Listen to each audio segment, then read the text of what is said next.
ಈ ಪ್ರತಿಯೊಬ್ಬರು ಕೂಡ ಕಾಶಿಗೆ ಹೋಗುವಂಥದ್ದು ಸರ್ವೇ ಸಾಮಾನ್ಯ ನಮ್ಮ ಹಿಂದೂ ಧರ್ಮದವರು. ಕಾಶಿ ಕ್ಷೇತ್ರಕ್ಕೆ ಹೋದ್ಮೇಲೆ ಗಂಗಾ ಜಲವನ್ನ ತಗೊಂಡು ಬರುವಾಗ ರಾಮೇಶ್ವರಂ ಸಮುದ್ರಕ್ಕೆ ಹಾಕಬೇಕು ಅಂತ ಹೇಳ್ತಾರೆ. ಈ ರಾಮೇಶ್ವರಂಗೆ ಹೋದವರು ಕಾಶಿ ದರ್ಶನ ಮಾಡ್ಕೊಂಡು ಬರ್ಬೇಕು ಅಂತ. ಸೊ ಈ ತರಾನು ಏನಾದ್ರೂ ವೈಸ್ ವರ್ಸ ಇದೆಯಾ? ಕಾಶಿನಲ್ಲಿ ತಗೊಳ್ಳುವಂತ ಒಂದು ಮಣ್ಣನ್ನ ಕೂಡ ನಾವು ರಾಮೇಶ್ವರಂ ಕ್ಷೇತ್ರಕ್ಕೆ ಸೇರಿಸ್ಬೇಕು, ಅಥವಾ ರಾಮೇಶ್ವರಂ ಕ್ಷೇತ್ರದಲ್ಲಿ ತಗೊಳ್ಳೋ ಮಣ್ಣನ್ನ ಕಾಶಿ ಕ್ಷೇತ್ರದಲ್ಲಿ ನಾವು ಸೇರೋ ಹಾಗೆ ಮಾಡಬೇಕು ಅಂತೆಲ್ಲ ಹೇಳ್ತಾರೆ. ಯಾರು ಇದನ್ನ ಪೂರ್ಣ ಪ್ರಮಾಣದಲ್ಲಿ ಕೇಳಿಸ್ಕೊಳ್ತಾರೋ ಅವರೇ ಧನ್ಯರು, ಅವರೇ ಭಾಗ್ಯವಂತರು. ನನ್ನ ಜನದಲ್ಲಿ ನಾನು ಅದೃಷ್ಟ ಪಡೆದುಕೊಂಡು ಬಂದೇ ಇಲ್ಲ ಅನ್ನೋರೆಲ್ರಿಗೂ ಇದು ಅಪ್ಲೈ ಆಗುತ್ತೆ. ఒక్క ప్రశ్న మిమ్మల్ని అడిగితే రాశులకు వెళ్ళినారు, నక్షత్రాలకు వెళ్ళినారు, కృష్ణకి వెళ్ళినారు. ఇంతుంద ఈ సబ్జెక్టు. ನಮ್ಮ ದೊಡ್ಡವರು ಏನಾದರೂ ಒಂದು ಸಣ್ಣದ್ದು ಮಾಡಿದ್ರು ಕೂಡ ಬಹಳ ದೊಡ್ಡ ಮಟ್ಟದ ಅರ್ಥ ಇರ್ತದೆ, ಬಹಳ ಭವ್ಯ ಬದುಕನ್ನು ಕಟ್ಕೊಳ್ಳುವಂಥದ್ದು. ನಾನು ತೀರಾ ಸಣ್ಣದ್ದು ನಿಮ್ಮ ಬಾಗಿಲಿಗೆ ಅರಿಷ್ಟ ಕುಂಕುಮ ಹಚ್ತೀರಿ ನೋಡಿ, ಅಲ್ಲಿಂದ ಹಿಡಿದು ನೀವು ಹಣೆ ಕುಂಕುಮ ಇಟ್ಕೊಳ್ತೀರಲ್ಲ, ತಿರುಪತಿ ದರ್ಶನ ಇದೆಯಲ್ಲ, ಇವೆಲ್ಲವೂ ಕೂಡ ನಮ್ಮ ಹಿರಿಯರು ನಾವು ಭಾಗ್ಯಗಳು ಪಡೆದುಕೊಳ್ಳಿಲ್ಲ ಅಂತಲೇ ಮಾಡಿರ್ತಾರೆ.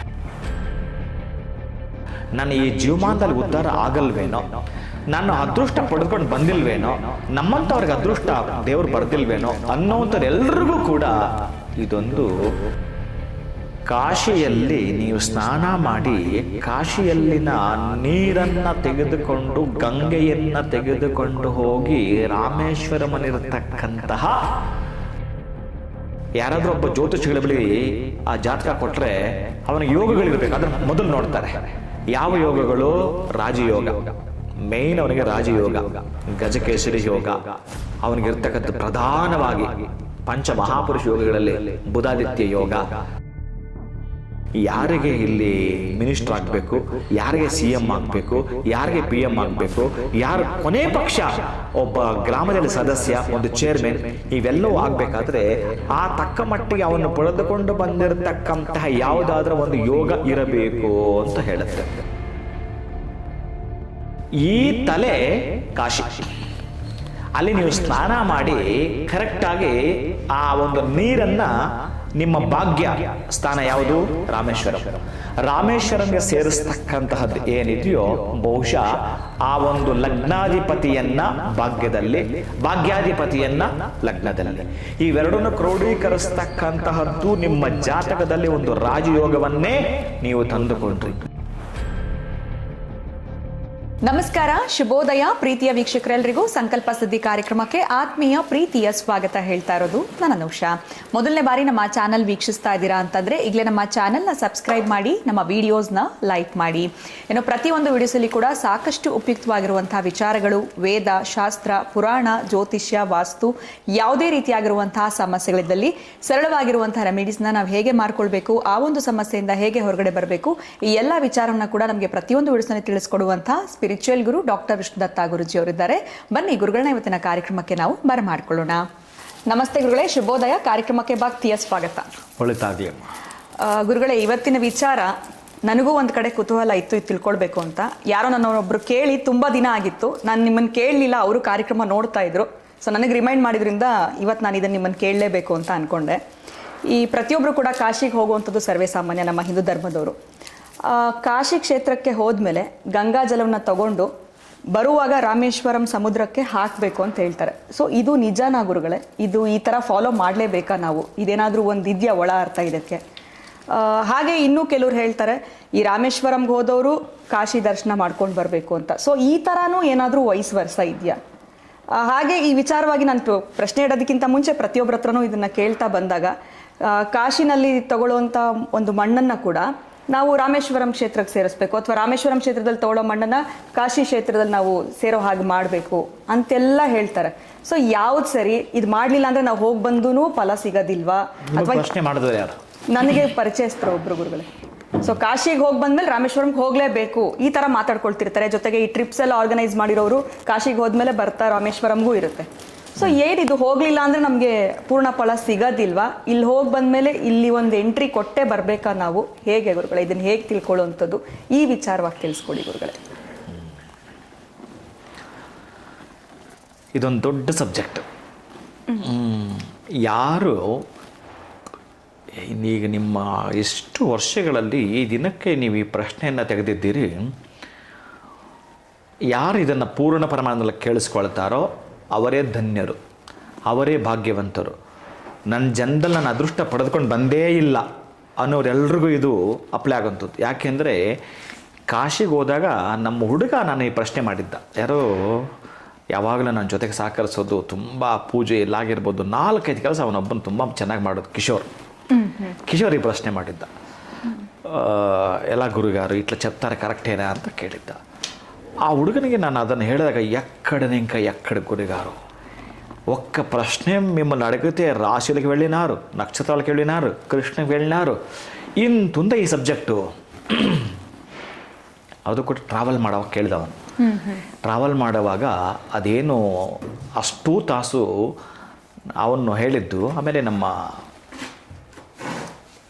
ಅವನ ಹುಡುಗನ ತಮ್ಮ ಕಿರಣ್, ಅವನು ಬಹಳ ಇಂಟ್ರೆಸ್ಟ್ ಈ ಥರ. ಯಾರಾದರೂ ಪ್ರಶ್ನೆ ಮಾಡಿದರೆ ಉತ್ತರ ಕಾಯ್ತಾ ಇರ್ತಾನೆ ಅವನು ಸ್ವಲ್ಪ ಸೈನ್ಸ್ ಬೇಸು, ಇದು ಹೇಗೆ ಅಂತ ಹುಡುಕಾಟ ಮಾಡೋನು. ಈ ತರಹದ್ದು ನನಗೆ ಗುರುಗಳೇ ಮೈಯಲ್ಲಿ ರೋಮಗಳು ನಿಂತ್ಕೊಂಡ್ಬಿಡ್ತು ಗುರುಗಳೇ. ಇಷ್ಟು ಅರ್ಥ ಇರುತ್ತೆ ಇದಕ್ಕೆ, ಇಷ್ಟು ಅರ್ಥ ಇರುತ್ತೆ ಅಂತ. ಅಂದರೆ ಈಗ ನೀವು ಕೇಳಿದ್ದಕ್ಕೆ ಗೊತ್ತಿಲ್ಲ, ನಾನು ಅವತ್ತು ಅವ್ರಿಗೆ ಹೇಳಿದಷ್ಟೇ ಹೇಳಕ್ಕೆ ಬರುತ್ತಲ್ಲ ಗೊತ್ತಾಗಲ್ಲ ನನಗೆ. ನೀವು ಒಂದು ವಿಷಯವನ್ನು ಕೆಳಕಿದಾಗ ನನಗೆ ಈ ಪ್ರವಚನ ಮಾಡುವಾಗಲೋ ಅಥವಾ ಮೈಕ್ ಮುಂದಿದ್ದ ಜನಗಳು ತುಂಬ ಇದ್ದಾಗ ನನ್ನ ಗುರುಗಳು ಅದೇ ನನ್ನನ್ನು ಕೇಳಿದ್ರು, ಇದು ಹೇಗೆ ನೀನಪ್ಪ ಮೊದಲೇ ಇದನ್ನು ನೀನು ಕಂಠಸ್ಥ ಮಾಡ್ಕೊಂಡಿರ್ತೀಯಾ ಅಥವಾ ಹೇಗೆ ನಿನಗೆ ಬರುತ್ತೆ ಅಂತ. ಇಲ್ಲ ಸ್ವಾಮೀಜಿ, ನನಗೆ ಆ ಜನ ನೋಡಿದಾಗ ಮತ್ತು ವಿಷಯಗಳು ಬರ್ತವೆ, ಹೇಳ್ತಾ ಬರ್ತೀನಿ. ಯಾಕಂದರೆ ರಿಪೀಟ್ ಪ್ಲೀಸ್ ರಿಪೀಟ್ ಮಾಡಿ ಅಂತ ಜನ ಕೇಳ್ತಾರೆ, ಹೇಗೆ ಇದೆಲ್ಲ ಅಂತ ಕೇಳ್ತಾ ಇದ್ರು. ನಮ್ಮ ಹುಡುಗ ಕೇಳಿದಾಗಲೂ ನೋಡಿ ಕೆಲವೊಂದು ವಿಷಯಗಳು ಹಾಗೇ ಇದ್ದಾವೆ. ಈಗ ನೀವಿದು ನಮ್ಮ ಹಿರಿಯರು, ನಮ್ಮ ದೊಡ್ಡವರು ಏನಾದರೂ ಒಂದು ಸಣ್ಣದ್ದು ಮಾಡಿದರೂ ಕೂಡ ಬಹಳ ದೊಡ್ಡ ಮಟ್ಟದ ಅರ್ಥ ಇರುತ್ತೆ ಅದಕ್ಕೆ. ಬಹಳ ಭವ್ಯ ಬದುಕನ್ನು ಕಟ್ಕೊಳ್ಳೋಂಥದ್ದು. ನಾನು ತೀರಾ ಸಣ್ಣದ್ದು, ನಿಮ್ಮ ಬಾಗಿಲಿಗೆ ಅರಿಶಿನ ಕುಂಕುಮ ಹಚ್ತೀರಿ ನೋಡಿ, ಅಲ್ಲಿಂದ ಹಿಡಿದು ನೀವು ಹಣೆ ಕುಂಕುಮ ಇಟ್ಕೊಳ್ತೀರಲ್ಲ, ತಿರುಪತಿ ದರ್ಶನ ಇದೆಯಲ್ಲ, ಇವೆಲ್ಲವೂ ಕೂಡ ನಮ್ಮ ಹಿರಿಯರು ನಾವು ಭಾಗ್ಯಗಳು ಪಡೆದುಕೊಳ್ಳಿಲ್ಲ ಅಂತಲೇ ಮಾಡಿರ್ತಾರೆ. ಅದು ನಮ್ಗೆ ಗೊತ್ತಾಗಬೇಕಷ್ಟೆ. ಒಳ್ಳೆಯ ಪ್ರಶ್ನೆ. ಬಹುಶಃ ಜನಗಳಿಗೆ ಇದೊಂದು ನನ್ನ ಪ್ರಕಾರ ಆದರೆ ಅಮೃತಪಾನ ಅಂತ ಹೇಳಬಹುದು. ಓಂ ವಿಶ್ವಸ್ಮೈ ನಮಃ. ಪ್ರೀತಿಯ ಬಂಧುಗಳೇ, ಪೂರ್ಣ ಪ್ರಮಾಣದಲ್ಲಿ ಕೇಳಿಸ್ಕೊಂಡವ್ರಿಗೆ ಮಾತ್ರ ಈ ಇಹಲೋಕ ಅರ್ಥ ಆಗುತ್ತೆ. ಇಹಲೋಕದಲ್ಲಿ ನೀವೇನು ಅಂತ ನಿಮಗೆ ಅರ್ಥ ಆಗುತ್ತೆ. ಬಹುಶಃ ನನ್ನ ಈ ಜೀವಮಾನದಲ್ಲಿ ಉದ್ಧಾರ ಆಗಲ್ವೇನೋ, ನಾನು ಅದೃಷ್ಟ ಪಡೆದುಕೊಂಡು ಬಂದಿಲ್ವೇನೋ, ನಮ್ಮಂಥವ್ರಿಗೆ ಅದೃಷ್ಟ ದೇವರು ಬರ್ದಿಲ್ವೇನೋ ಅನ್ನೋಂಥವ್ರೆಲ್ರಿಗೂ ಕೂಡ ಇದೊಂದು ಈಕೆ ಕೇಳಿದ ಪ್ರಶ್ನೆ, ಮಹಾತಾಯಿ ಕೇಳಿದ ಪ್ರಶ್ನೆ ಬಹುಶಃ ನಿಮ್ಮೆಲ್ಲರಿಗೂ ಕೂಡ ಅತ್ಯಂತ ಅನುಭೂತಿಯನ್ನು ಕೊಡೋದಂತ ಅಂದ್ಕೊತೀನಿ ನಾನು. ಬಹುಶಃ ಯಾವಾಗಲಾದರೂ ಅದೇ ಹುಡುಗ ನಾನೇ ಪ್ರಶ್ನೆ ಕೇಳ್ತೀನಿ ಗುರುಗಳೇ ಅಂತಿದ್ದ, ಬಹುಶಃ ಅದು ಅವನಿಗೆ ದಕ್ಕಲಿಲ್ಲ. ನೀವು ಈಗ ಅವನು ಮಾಧ್ಯಮದಲ್ಲೇ ಕೇಳಬೇಕು ಅಂತ ಹುಡುಗ ಅಂದ್ಕೊಂಡಿದ್ದ. ಪಾಪ ಇಷ್ಟು ನೀವು 1 ತಾಸು 2 ತಾಸು ಮಾತಾಡಿ ಗುರುಗಳ ವಿಷಯನ ಅಂತ ಹೇಳಿದ್ದೆ ನಮ್ಮ ಹುಡುಗ. ಬಹುಶಃ ಇವತ್ತು ಎಷ್ಟು ಸಾಧ್ಯ ಆಗುತ್ತೋ ಅಷ್ಟು ಮುಂದುವರೆದ ಭಾಗದಲ್ಲಿ ನೀವು ಕೇಳಿಸ್ಕೊಳ್ತೀರಿ ಅಂತಂದರೆ ನಿಮಗೊಂದು ಸಪ್ತಾಹ ಇದು. ಪ್ರೀತಿಯ ಬಂಧುಗಳು, ಇದೇನು ಅಂತಂದರೆ ಈ ಕಾಶಿಯಲ್ಲಿ ನೀವು ಸ್ನಾನ ಮಾಡಿ ಕಾಶಿಯಲ್ಲಿನ ನೀರನ್ನು ತೆಗೆದುಕೊಂಡು ಗಂಗೆಯನ್ನು ತೆಗೆದುಕೊಂಡು ಹೋಗಿ ರಾಮೇಶ್ವರಮಲ್ಲಿರತಕ್ಕಂತಹ ಆ ರಾಮೇಶ್ವರ ಲಿಂಗಕ್ಕೆ ನೀನು ಅಭಿಷೇಕವನ್ನು ಮಾಡು ಅಂತ ಹೇಳಿದ್ರೆ ಅರ್ಥ. ಅಭಿಷೇಕ ಮಾಡೋಕ್ಕಾಗಲಿಲ್ಲ ಅಂತಂದರೆ ಇಲ್ಲಿರ್ತಕ್ಕಂಥ ಗಂಗೆಯನ್ನು ಆ ಸಮುದ್ರಕ್ಕೆ ಸೇರಿಸು ಅಂತ. ಆ ಸಮುದ್ರಕ್ಕೆ ಸೇರಿಸೋಣದ್ರ ಅರ್ಥ ಏನು ಗೊತ್ತಾ? ಚೆನ್ನಾಗಿ ನೀವು ಗಮನ ಇಟ್ಟರೆ ಪ್ರೀತಿಯ ಬಂಧುಗಳೇ, ಇಲ್ಲಿ ಏನು ನಮಗೊಂದು ಅದ್ಭುತ ಕಾಣಿಸ್ಕೊಳ್ಳೋದೇನು ಅಂತಂದರೆ ಪ್ರತಿಯೊಬ್ಬರದ್ದು ಕೂಡ ನೀವು ಜಾತಕವನ್ನು ತೆಗೆದು ನೋಡಿ. ಯಾರೋ ಒಬ್ಬ ರಾಜಕೀಯದಾತ ಬಂದರೆ ಆ ರಾಜಕೀಯದಲ್ಲಿ ಅವನು ಮಂತ್ರಿ ಆಗಬೇಕು, ರಾಜಕೀಯದ ಮಾತಾಡ್ತಾನೆ ಅಂತ ತಗೋಬೇಡಿ, ಇಲ್ಲಿ ನಿಮಗೂ ಅಪ್ಲೈ ಆಗುತ್ತೆ ಇದು. ಯಾರಾದರೂ ಒಬ್ಬ ಜ್ಯೋತಿಷಿಗಳ ಬಳಿ ಆ ಜಾತಕ ಕೊಟ್ಟರೆ ಅವನಿಗೆ ಯೋಗಗಳಿರಬೇಕು, ಅದನ್ನು ಮೊದಲು ನೋಡ್ತಾರೆ. ಯಾವ ಯೋಗಗಳು? ರಾಜಯೋಗ, ಮೇಯ್ನ್ ಅವನಿಗೆ ರಾಜಯೋಗ, ಗಜಕೇಸರಿ ಯೋಗ. ಅವನಿಗಿರ್ತಕ್ಕಂಥ ಪ್ರಧಾನವಾಗಿ ಪಂಚಮಹಾಪುರುಷ ಯೋಗಗಳಲ್ಲಿ ಬುಧಾದಿತ್ಯ ಯೋಗ, ಲಕ್ಷ್ಮೀನಾರಾಯಣ ಯೋಗ, ಮಾಲವ್ಯ ಯೋಗ, ಇವೆಲ್ಲ ಯೋಗಗಳು ನೋಡ್ತಕ್ಕಂತಹದ್ದು. ಈ ಯೋಗಗಳು ಹೆಂಗೆ ಬರ್ತಾವೆ ಅಂತಂದರೆ, ಬೈ ಬರ್ತು ಅವನು ಹುಟ್ಟಿದಾಗ ವಿತ್ ಪ್ರಾರಬ್ಧ ಕರ್ಮದ ಜೊತೆಗೆ ಅವನು ಬರ್ತಾನೆ. 3 ಇರ್ತವೆ: ಪ್ರಾರಬ್ಧ, ಆಗಾಮಿ, ಸಂಚಿತ ಅಂತ. ಪ್ರಾರಬ್ಧ ಅಂದರೆ ಈಗ ನೀವು ಅನುಭವಿಸ್ತಾ ಇರುವಂಥದ್ದು, ಹಿಂದಿನದ್ದು. ಅದು ಏನಿದೆಯೋ ಅದು ಅನುಭವಿಸಲೇಬೇಕು. ಇದು ನೀವು ಪೂರ್ಣ ಪ್ರಮಾಣದಲ್ಲಿ ಕೇಳಿಸ್ಕೊಂಡ್ರೆ ರಾಮೇಶ್ವರಂ ಟು ನಿಮ್ಮ ಜರ್ನಿ ಕಾಶಿ, ಕಾಶಿ ಟು ರಾಮೇಶ್ವರ ನಿಮ್ಮ ಜರ್ನಿ ಎಲ್ಲಿಗೆ ತಗೊಂಡು ಹೋಗುತ್ತೆ ಅಂತಂದರೆ ಇದು ಪೂರ್ಣ ನಿಮಗೆ ಅಪ್ಲೈ ಆಗುತ್ತೆ. ಈಗ ನಾನು ಏನೇ ರಾಮೇಶ್ವರಂ ಮಾತಾಡಿದ್ರು, ಏನೇ ನಾನು ಕಾಶಿ ಮಾತಾಡಿದ್ರು, ಯಾರು ನೋಡ್ತಿದ್ರೋ ಪ್ರತಿಯೊಬ್ಬರಿಗೂ ಅವರಿಗೆ ಅಪ್ಲೈ ಆಗುವಂಥದ್ದು. ರಾಮೇಶ್ವರಂಗೂ ಅಲ್ಲ, ಕಾಶಿಗೂ ಅಲ್ಲ ಇದು. ಅದಕ್ಕಾಗಿ ಅಂತಹ ಅದ್ಭುತ ಇಲ್ಲಿ ಇರೋದರಿಂದ ಆ ಜಾತಕವನ್ನು ನೋಡಿದಾಗ ಯಾರಿಗೆ ಇಲ್ಲಿ ಮಿನಿಸ್ಟರ್ ಆಗಬೇಕು, ಯಾರಿಗೆ CM ಆಗಬೇಕು, ಯಾರಿಗೆ PM ಆಗಬೇಕು, ಯಾರು ಕೊನೆ ಪಕ್ಷ ಒಬ್ಬ ಗ್ರಾಮದಲ್ಲಿ ಸದಸ್ಯ, ಒಂದು ಚೇರ್ಮನ್, ಇವೆಲ್ಲವೂ ಆಗಬೇಕಾದ್ರೆ ಆ ತಕ್ಕ ಮಟ್ಟಿಗೆ ಅವನ್ನು ಪಡೆದುಕೊಂಡು ಬಂದಿರತಕ್ಕಂತಹ ಯಾವುದಾದ್ರೂ ಒಂದು ಯೋಗ ಇರಬೇಕು ಅಂತ ಹೇಳುತ್ತೆ. ಅವನು ಏನು ಪಡೆದುಕೊಂಡು ಬಂದಿದ್ದಾನೋ ಅದಿದ್ದದ್ದೇ. ಇದು ನಾನು ನಿಮಗೆ ತಿಳಿಸ್ತಾ ಬಂದಿದ್ದೇನೆ, ಗೊತ್ತಿರುತ್ತೆ ಕೂಡ. ಆದರೆ ಇಲ್ಲಿ ಏನಂತಂದರೆ, ಕಾಶಿಯಲ್ಲಿನ ನೀರಿದೆಯಲ್ಲ ಅದು ಜಲತತ್ವ. ಇಲ್ಲಿನ ನೀರು ತೆಗೆದುಕೊಂಡು ಹೋಗಿ ಆ ಒಂದು ಸಮುದ್ರಕ್ಕೆ ಅರ್ಪಿಸುವುದು, ಸೇರಿಸುವುದು. ನಿನ್ನ ಜನ್ಮ ಧನ್ಯ, ಪುನೀತ. ಅಷ್ಟೇ ಹೇಳಿಲ್ಲ ಇಲ್ಲಿ. ಅಲ್ಲಿಂದ ಮತ್ತೆ ಆ ಮಣ್ಣನ್ನು ತೆಗೆದುಕೊಂಡು ಬಂದು ಅಲ್ಲಾಗ್ತಕ್ಕಂಥದ್ದು ಎಲ್ಲವೂ ಕೂಡ ನಾನು ನಿಮಗೆ ಈ ವಿಷಯವನ್ನು ವಿಸ್ತರಿಸಿ ಹೇಳಬೇಕಾದ್ರೆ ಸ್ವಲ್ಪ ನೀವು ಗಮನಿಸಲೇಬೇಕಾಗಿರತಕ್ಕಂತಹದ್ದು. ಜಾತಕದಲ್ಲಿ ಒಂದು ಯೋಗ, ಅದರ ಹೆಸರು ರಾಜಯೋಗ. ರಾಜಯೋಗ ಅಂದರೆ ಹೇಗೆ ಗೊತ್ತಾ? ಲಗ್ನಾಧಿಪತಿಯಿಂದ ಭಾಗ್ಯಾಧಿಪತಿ ಅಂದರೆ 9ನೇ ಮನೆ. 9ನೇ ಮನೆಯವ ನಿಮ್ಮ ಜಾತಕದ ಲಗ್ನದಲ್ಲಿ ಇದ್ದರೆ ಅದು ರಾಜಯೋಗ. ಸರಿ, ಈಗ ನಮಗೆ ಕನಸಿದೆ ರೀ, ನಮ್ಮದೊಂದು ದೊಡ್ಡದೊಂದು ಹೇಮಿದೆ ರೀ, ಒಂದು ಗುರಿ ಇದೆ ರೀ, ಅಲ್ಲಿ ತಲುಪಬೇಕು ರೀ, ಈ ಯೋಗ ಬೇಕು. ಸರಿ, ಇಲ್ಲ, ಯಾರೋ ಒಂದಷ್ಟು ಜನ ಪಡೆದುಕೊಂಡು ಬಂದಿದ್ದಾರೆ, ಈ ಯೋಗ ಇಲ್ಲ. ಬಟ್ ನಮ್ಮ ಹಿರಿಯರು, ನಮ್ಮ ದೊಡ್ಡವರು, ಬಹುಶಃ ನಮ್ಮ ಮಕ್ಕಳು, ನಮ್ಮ ಪರಂಪರೆ, ವಂಶ ಪರಂಪರೆ ಪೂರ್ಣ ಏನಿದೆಯೋ ಯಾರಾದರೂ ಒಬ್ಬನಾದರೂ ಕೂಡ ಅಟ್ಲೀಸ್ಟ್ ಈ ವಿಷಯ ಅವನ್ನು ಪಡೆದುಕೊಂಡು ಬಂದಿಲ್ಲ ಅಂದರೂ ಕೂಡ ಬಹುಶಃ ಇಲ್ಲಿ ಈ ಕ್ಷೇತ್ರಗಳನ್ನು ದರ್ಶನ ಮಾಡಿದ್ರೆ ಆ ರಾಜಯೋಗ ಬರುತ್ತೆ ಅಂತ. ಹೇಗೆ ಬರುತ್ತೆ ಗೊತ್ತಾ ಆ ರಾಜಯೋಗ? ಈ ಲಗ್ನ ಅಂದರೆ ತಲೆ, ಈ ತಲೆ ಕಾಶಿ. ಅಲ್ಲಿ ನೀವು ಸ್ನಾನ ಮಾಡಿ ಕರೆಕ್ಟಾಗಿ ಆ ಒಂದು ನೀರನ್ನು, ನಿಮ್ಮ ಭಾಗ್ಯ ಸ್ಥಾನ ಯಾವುದು? ರಾಮೇಶ್ವರಂಗೆ ಸೇರಿಸ್ತಕ್ಕಂತಹದ್ದು ಏನಿದೆಯೋ ಬಹುಶಃ ಆ ಒಂದು ಲಗ್ನಾಧಿಪತಿಯನ್ನು ಭಾಗ್ಯದಲ್ಲಿ, ಭಾಗ್ಯಾಧಿಪತಿಯನ್ನು ಲಗ್ನದಲ್ಲಿ, ಇವೆರಡನ್ನು ಕ್ರೋಢೀಕರಿಸ್ತಕ್ಕಂತಹದ್ದು ನಿಮ್ಮ ಜಾತಕದಲ್ಲಿ ಒಂದು ರಾಜಯೋಗವನ್ನೇ ನೀವು ತಂದುಕೊಂಡ್ರಿ. ಅಷ್ಟು ಅದ್ಭುತವಾಗಿರ್ತಕ್ಕಂಥದ್ದು ಈ ನೀರನ್ನು ಅಲ್ಲಿ ಸೇರಿಸ್ತಕ್ಕಂತಹದ್ದು. ಇನ್ನೂ ಅಲ್ಲಿರ್ತಕ್ಕಂಥ ರಾಮೇಶ್ವರಂಗೆ ಅಭಿಷೇಕ ಮಾಡುವಂತಲೂ ಕೂಡ ಹೇಳುತ್ತೆ. ಅಲ್ಲಿನ 22 ಬಾವಿಗಳಿದ್ದಾವೆ. ಅದರದ್ದು ಮತ್ತೊಂದು ದಿವಸ ಮಾತಾಡೋಣ. ಅಲ್ಲಿ ಹೋಗಿ ಸ್ನಾನ ಮಾಡಿದ ದಟ್ಟ ದರಿದ್ರನು ಕೂಡ ಧನವಂತನಾಗ್ತಾನೆ. ತುಂಬ ಕಳ್ಳ ಅವನ ಜಾತಕ ಇದೆ, ತುಂಬ ಸೋಂಬೇರಿ ಅವನ ಜಾತಕ ಇದೆ, ಏನಕ್ಕೂ ಕೆಲಸಕ್ಕೆ ಬರೆದ ಅವನ ಜಾತಕ ಇದೆ ಅಂತಂದರೂ ಕೂಡ ನಾನು ಎಷ್ಟೋ ಜನ ಮಕ್ಕಳನ್ನ ಕಳಿಸಿದ್ದೇನೆ. ಅಲ್ಲಿ ಹೋಗಿ ಸ್ನಾನ ಮಾಡಿ ಮುಗಿಸ್ಕೊಂಡೆಲ್ಲ ಬಂದಿರ್ತಾರೆ. ಇದೆಲ್ಲ ಏನು ವಿಷಯ ತಿಳಿಸುತ್ತೆ ಅಂತಂದರೆ, ನೀವು ನೋಡಿ, ಯಾರಾದರೂ ನೀವು ದೇವಸ್ಥಾನಕ್ಕೆ ಹೋದಾಗ ಒಂದಷ್ಟು ಅಕ್ಷತೆ ತಗೊಂಡು ತಲೆಗೆ ಹಾಕ್ತಾರೆ. ನೀವು ತಲೆ ಹಿಂಗೆ ಬಾಗ್ತೀರಿ ಅಲ್ವಾ? ಹೌದು. ತಲೆ ಹಿಂಗೆ ನೀವು ಬಾಗಿದಾಗ ಶತಮಾನಂ ಭವತು ಶತಾಯುಹೋ ಪುರುಷ ಶತೇಂದ್ರಿಯ ಆಯುಷ್ಯೇವೇಂದ್ರಿಯ ಪ್ರತಿಷ್ಠತಿ ರೋಚಮಾನಃ ಶೋಭನೋ ಶುಭಮಾನಃ ಕಲ್ಯಾಣಃ ದೀರ್ಘಾಯುಷ್ಮಾನ್ ಭವ ದೀರ್ಘ ಸುಮಂಗಲಿ ಭವ ಅಂತ ಆಶೀರ್ವಾದ ಮಾಡುತ್ತಾರೆ. ಯಾವುದರಿಂದ? ಅಕ್ಷತೆಯಿಂದ. ಆ ಅಕ್ಷತೆ ಯಾವ ವರ್ಣದ್ದು? ಹಳದಿ ವರ್ಣದ್ದು. ಆ ಹಳದಿ ಅನ್ನುವಂಥದ್ದು, ಆ ಅರಿಶಿನ ಅನ್ನುವಂಥದ್ದು ಯಾರು ಸಂಕೇತ? ಗುರುವಿನ ಸಂಕೇತ.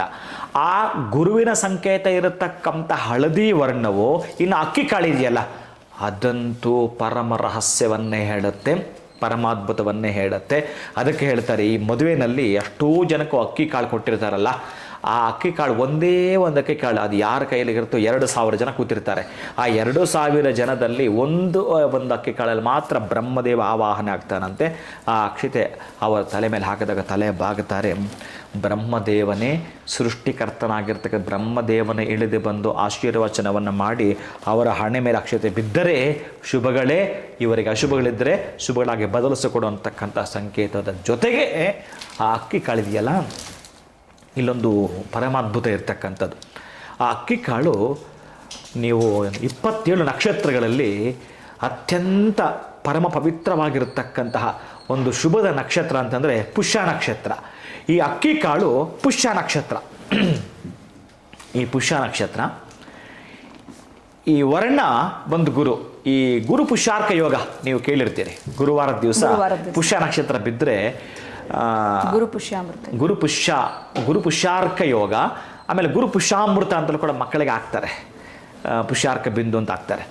ಹಾಗೇ ಇವೆರಡೂ ಕೂಡ ಅದೇ ಹೇಳೋದು ಬಹಳ ಇದೆ. ಇದನ್ನು ನೀವು ತುಂಬ ಪೂರ್ಣವಾಗಿ ಕೇಳಿಸ್ಕೊಳ್ಳಲಿಕ್ಕೆ ಹೊರಟ್ರೆ ಅಂತಹ ಗುರು ಪುಷ್ಯಾರ್ಕ ಯೋಗಗಳು, ಗುರು ಪುಷ್ಯಾಮೃತ ಯೋಗಗಳನ್ನು ನೀವು ಸೆರೆ ಹಿಡಿದು ಗುರುವಾರದ ದಿವಸ ಬಂದರೆ ನೀವು ಬೆಳ್ಳಿನೋ ಬಂಗಾರ ಮತ್ತೊಂದು ಏನೋ ಅಂತ ತೆಗೆದುಕೊಳ್ತೀರಿ. ಒಟ್ಟಾರೆ ಗುರುವಿನ ಕೃಪೆ ಅವತ್ತ ಪಡೆದುಕೊಳ್ತಕ್ಕಂತಹದ್ದು ಅಂತ.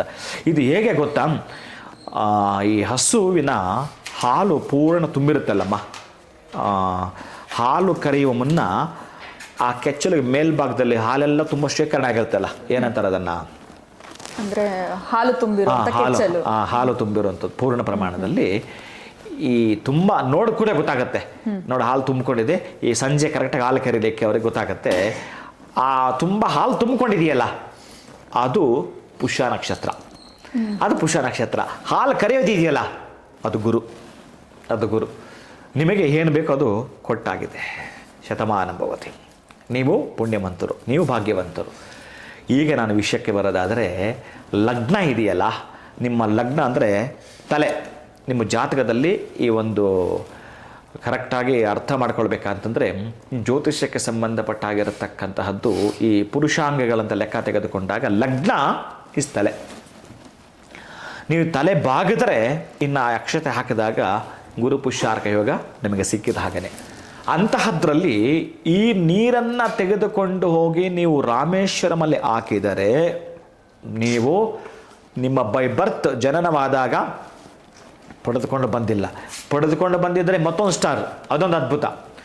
ಯಾವ ಯಾವ ಯೋಗವನ್ನು ಪಡೆದುಕೊಳ್ತೀರಿ, ಈಗ ನಾನು ಇಷ್ಟು ಈಗ ಹೇಳಿದ್ನಲ್ಲ, ಆ ಒಂದು ಲಕ್ಷ್ಮೀನಾರಾಯಣ ಯೋಗವನ್ನು, ಅತ್ಯಂತ ಅದ್ಭುತವಾಗಿರತಕ್ಕಂತಹ ಗಜಕೇಸರಿ ಯೋಗವನ್ನು, ಅಲ್ಲಿ ಗಜಕೇಸರಿ ಯೋಗ ಅಂತಂದರೆ ಚಂದ್ರ ಮತ್ತು ಗುರು ಸೇರ್ತಕ್ಕಂಥದ್ದು.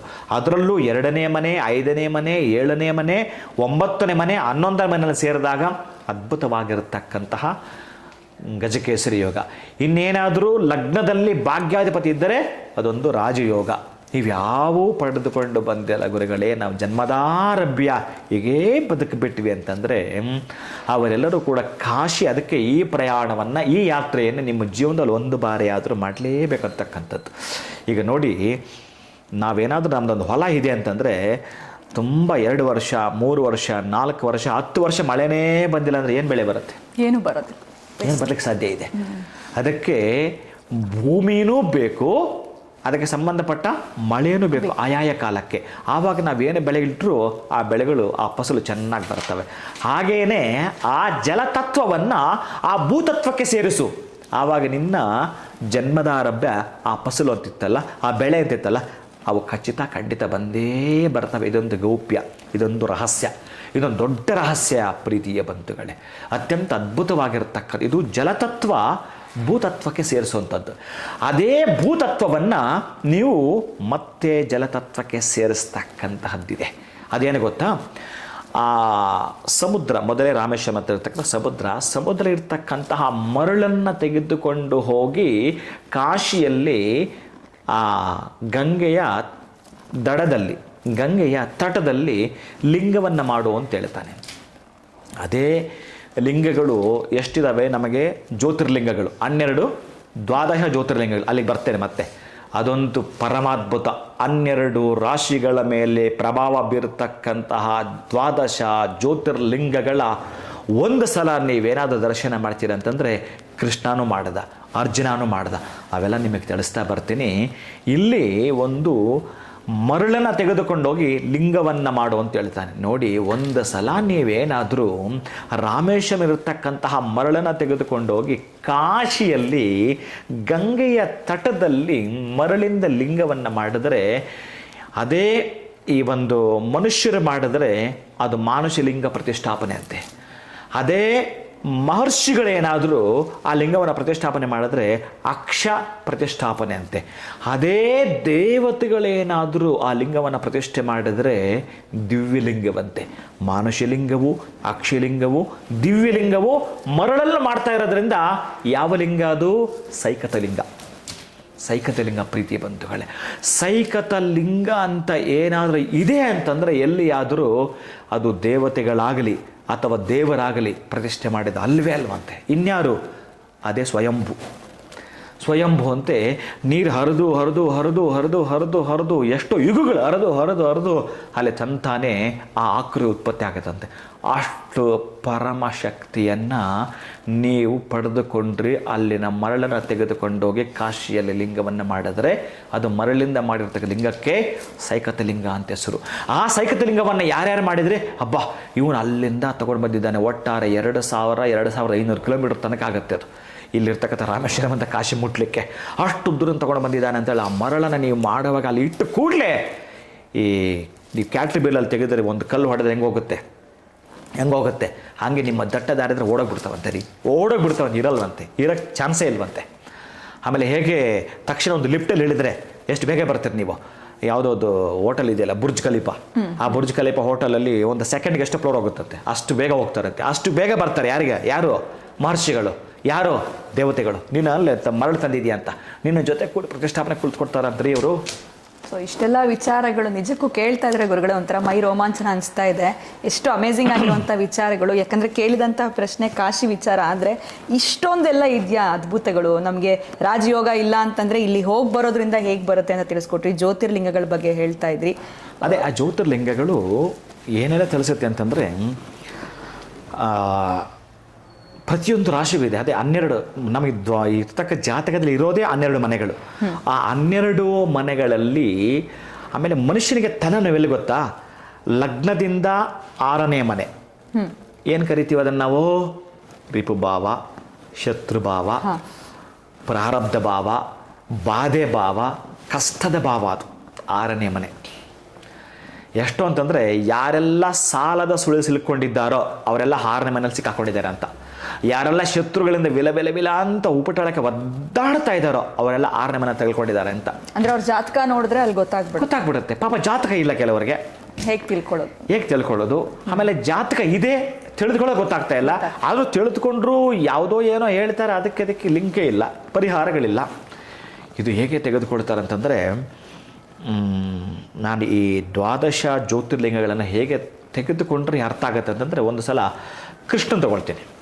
ಕೃಷ್ಣ ಹುಟ್ಟಿದ್ದು ರೋಹಿಣಿ ನಕ್ಷತ್ರ ಋಷಭ ರಾಶಿ. ರೋಹಿಣಿ ನಕ್ಷತ್ರ ಋಷಭ ರಾಶಿ ಪ್ರೀತಿ ಬಂಧುಗಳೇ, ಚೆನ್ನಾಗಿ ಕೇಳಿಸ್ಕೊಳ್ಳಿ. ರಾಶಿಯಿಂದ ಆಗಬಹುದು ಅಥವಾ ಲಗ್ನದಿಂದಲೂ ಕೂಡ ಆಗಿರಬಹುದು. ಲಗ್ನ